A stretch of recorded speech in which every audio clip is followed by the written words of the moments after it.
আসসালামু আলাইকুম ওরহমতুল্লাহ। কী অবস্থা সবার? আই হোপ সো আপনারা সবাই ভালো আছেন। আলহামদুলিল্লাহ আমি আমার ফ্যামিলি সবাই ভালো আছি। 2 1 5 6 10 যতজনই আমাকে একটু ভালোবাসেন, জানেন, চিনেন, তারা আমাকে নিয়ে অনেক টেনশন করেছেন, আর সেই সাথে আমাকে অনেকে মেসেজ করেছেন কি হয়েছে না হয়েছে সেটা জিজ্ঞেস করেছেন। আমি তো কাউকে বলার মতো সেই শক্তিটা আমি পাচ্ছিলাম না, তবুও আমি একটু একটু ফুটেজ আপনাদের সাথে শেয়ার করে নিচ্ছি, যাতে করে আপনারা বুঝতে পারেন আমি কতটা সিচুয়েশনের মধ্যে পার করেছি, কতটা স্ট্রং মন মানসিকতা নিয়েছিলাম।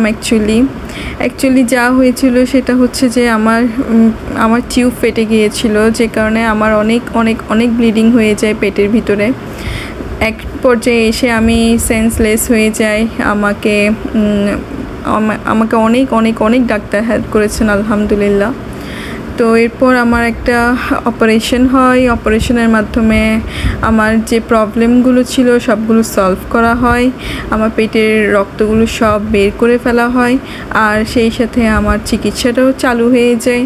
তো আমার চিকিৎসাটা বরাবর 5 দিনের মতো ছিল আমি মা ও শিশু হাসপাতালে। তারপর যে আমি রিলিজ পেয়ে আমি বাসায় এসেছি, সবচেয়ে কষ্টের আর সবচেয়ে বেশি দুঃখের এটাই আমার লাগছে যে আমার বাচ্চাগুলোর জন্য। আমার ছেলে তো ছিল তার চাচার কাছে, আর আমার মেয়ে ছিল তার বাবার কাছে। তো তার বাবার অনেক অনেক অনেক কষ্ট হয়ে গিয়েছে, কিন্তু সবচেয়ে বড় কথা হচ্ছে আমি অ্যাকচুয়ালি হাসপাতালে বেডের মধ্যে প্রতিটা সেকেন্ডে আমি আমার ছেলে মেয়ে দুজনকে খুব বেশি মিস করতাম।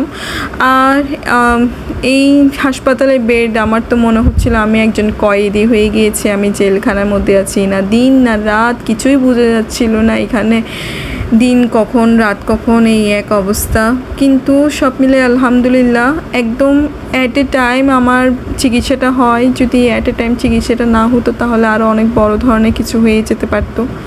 আল্লাহ তাআলার কাছে হাজার হাজার শুকরিয়া যে আল্লাহ তাআলা আমাকে এত বড় একটা বিপদ থেকে হেফাজত করছেন। আলহামদুলিল্লাহ, আল্লাহু আকবার। আমি আমার এই দিনগুলো কোনো দিন ভুলবো না, আমি কী দিন ফেস করছি। আর আমার পাশে আল্লাহ তাআলার রহমতে সবাই ছিল, আমার আব্বু আম্মু, আমার নন্নাস, আমার ভাইরা, সবাই সবাই সবাই আমাকে নিয়ে অনেক টেনশন করেছে। কেউ রাতে আমার সাথে ছিল, কেউ দিনে আমার সাথে ছিল। এরকম এক অবস্থা, খাওয়া দাওয়া সব বন্ধ হয়ে গিয়েছিল।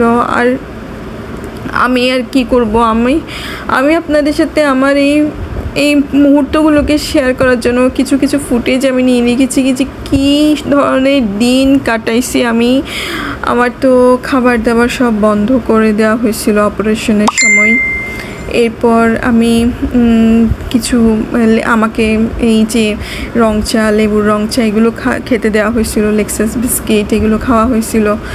এরপর আস্তে আস্তে আমি পরোটা, ডাল, ভাজি এগুলো খাওয়া স্টার্ট করছিলাম। আমার নন্নাস, আমার আম্মু সবাই আমার জন্য খাওয়া দাওয়ার ঠিক টাইমে খাওয়া দাওয়ারগুলো পাঠিয়ে দিছিল। আমি অনেক অনেক অনেক থ্যাংক ইউ জানাই ওনাদেরকে, ওনারা আমার জন্য অনেক করছে আলহামদুলিল্লাহ। শেষে আমার হাজব্যান্ড তো দিন রাত কীরকম কাটাইছে হাসপাতালে, ঘরে পর্যন্ত আসে নাই। যে 5টা দিন আমি হাসপাতালে ছিলাম ও তো ঘরে আসতেছিল না, শুধু 5টা দিন ও হাসপাতালে দৌড়াচ্ছিল। আমার বাচ্চা তাইয়াকে নিয়েছিল আমার থেকে। আসলে এই দিনগুলো অনেক মনে পড়বে যে সবার জীবনে বিপদ আসে, সবাই এই হাসপাতালে ফেস করছে কম বেশি। তো আমিও ফেস করছি। আমার জন্য আমার মনে হয়েছে যে একটা স্মরণীয় কি এক অবস্থা, কতগুলো ক্যানেলা দিছে, কতগুলো 2 হাতে 2টা স্যালাইন, কি পরিমাণ আমি সিরিয়াস কন্ডিশনে থাকলে আমার সাথে এমনটা হয়। আর সবচেয়ে বড় কথা হচ্ছে মা ও শিশু হাসপাতালের ডাক্তাররা যথেষ্ট আমাকে কেয়ার করছে। সবাই অনেক টেনশন করছিল আমাকে নিয়ে অপারেশনের আগে, কারণ আমি অপারেশনের জন্য একদম রাজি হচ্ছিলাম না। তো আমি বারবার বলছিলাম যে প্লিজ আমাকে বাঁচান আমার বাচ্চাদের জন্য। তো বলছে যে তুমি অপারেশন না করলে তুমি তো মারা যাবা, এরকম একটা সিচুয়েশনেই চলে আসছিল। তো আল্লাহর কাছে হাজার হাজার শুকরিয়া যে এট এ টাইম আমি চিকিৎসা পাইছি। আমি এটাই বলবো যে প্লিজ যে যেখানে থাকেন সবসময় আল্লাহ তাআলা শুকরিয়া আদায় করেন। আর হচ্ছে যে এটাই বলবো যে লাইফে অনেক রকমের বিপদ আপদ আসবে, সবসময় ধৈর্য ধরতে হবে। আর যাই হোক, সবচেয়ে বড় হচ্ছে নিজের ফ্যামিলি, নিজের বাচ্চা কাচ্চা, ওদেরকে টাইম দিবেন। আমার মতে আজকে এতটুকু আমি শেষ করতেছি। সবাই ভালো থাকবেন, সুস্থ থাকবেন। প্লিজ আমার জন্য দোয়া করবেন, প্লিজ আমার জন্য দোয়া করবেন। আল্লাহ হাফেজ। আসসালামু আলাইকুম রহমতুল্লাহ।